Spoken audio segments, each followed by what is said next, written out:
কোকিল ডাকিছিল রে রাত, আইলো শীত বসন্ত সুখের কালে রে, পথি রাইলে ও পতি ময়রাছে ময়রাছে পতি যে লেগে আছে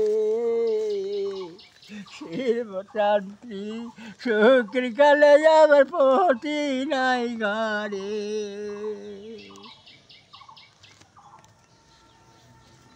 শুনতে পারলেন আমাদের সেই শিল্পী ছাদেক আলীর কণ্ঠে যে গানটি শুনলেন। অপেক্ষায় থাকুন নেক্সট টাইমে, পরবর্তীতে আপনাদের সামনে আবারও সেই পুরাতন মাটির গন্ধের গান নিয়ে আসবেন আমাদের সেই প্রিয় ছাদেক মামা, যার কথা না বললেই নয়। মানুষের মনের ভিতরে অনেক দুঃখ, অনেক কষ্ট আছে, কিন্তু কেউ প্রকাশ করে, কেউ প্রকাশ করে না, কেউ প্রকাশ করতে পায় না, প্রকাশে ধরা পড়ে না। তাই আমরা চলে এসেছি সেন্টার পাড়াতে ছাদেক মামার কাছে, তার কণ্ঠে গান শুনলাম। আবারও নেক্সট কান্টে চলে আসবো আমরা সেই মিরপুর সেন্টার পাড়াতে।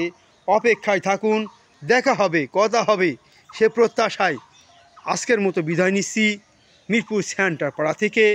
আসসালামু আলাইকুম। হিন্দু ভাইদেরকে নমস্কার, অন্যান্য জাতিকে শুভেচ্ছা অভিনন্দন জানিয়ে ফিরোডন বিদায় নিচ্ছে। দেখা হবে, কথা হবে। আল্লাহ হাফেজ। ভালো থাকবেন, সুস্থ থাকবেন, নিজের পরিবারের দিকে খেয়াল রাখবেন, প্রতিবেশীদের সাথে মিল মহব্বত রাখবেন, কারণ মানুষ মরণশীল। আপনি আমি কখন চলে যাব কেউ হয়তো জানে না। স্মৃতি হয়ে রাখবে,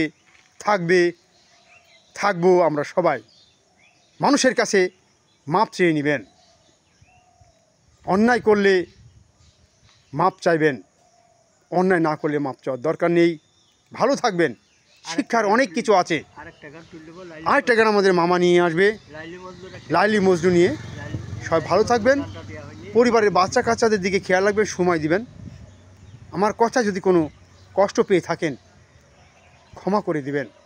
মানুষ মাত্রই ভুল, অর্থ ভালোবাসা আমার কামানোর ইচ্ছা নেই। আমি চাই সেবা, মানুষকে হাসি আনন্দের ভিতরে রাখতে চাই। কর্ম করে খাই, পেট নীতি করে খাই, আলহামদুলিল্লাহ। আল্লাহ যতটুকু খাওয়াচ্ছে ডাল ভাত, এতেই আমি খুশি। ভালো থাকবেন, সৎ পথে ইনকাম করবেন, হোক না কেন অর্থ কম, তবু দেখি শান্তি ইনকামের ভিতরে আপনারা পাইবেন। ভালো পথে থাকেন, দেশটাকে দলবল নির্বিশেষে আসুন আমরা ভালোবাসি, দেশের মাটিকে ভালোবাসি, দেশের মানুষকে ভালোবাসি। আল্লাহ হাফিজ ভাই, অনেক কথা বললাম। খোদা হাফিজ। দেখতে পাচ্ছেন আমার মামা, এখানে আমাদের দর্শক ছিল, এখানে আমার বন্ধু, উনি কাঁচামালের ব্যবসা করে। যারা কাঁচামাল কিনতে চান আপনারা অবশ্যই মিরপুর সেন্টার পাড়া যেই নাজমুল সিদ্দিক ফাজিল মাদ্রাসার পাশে যে কাঁচামাল বিক্রি করে আমার দোস্তর কাছ থেকে মালগুলো কিনবেন। দেশের টাকা দেশে রাখবেন, গ্রামেটা গ্রামে। আল্লাহ হাফিজ। আসসালামু আলাইকুম।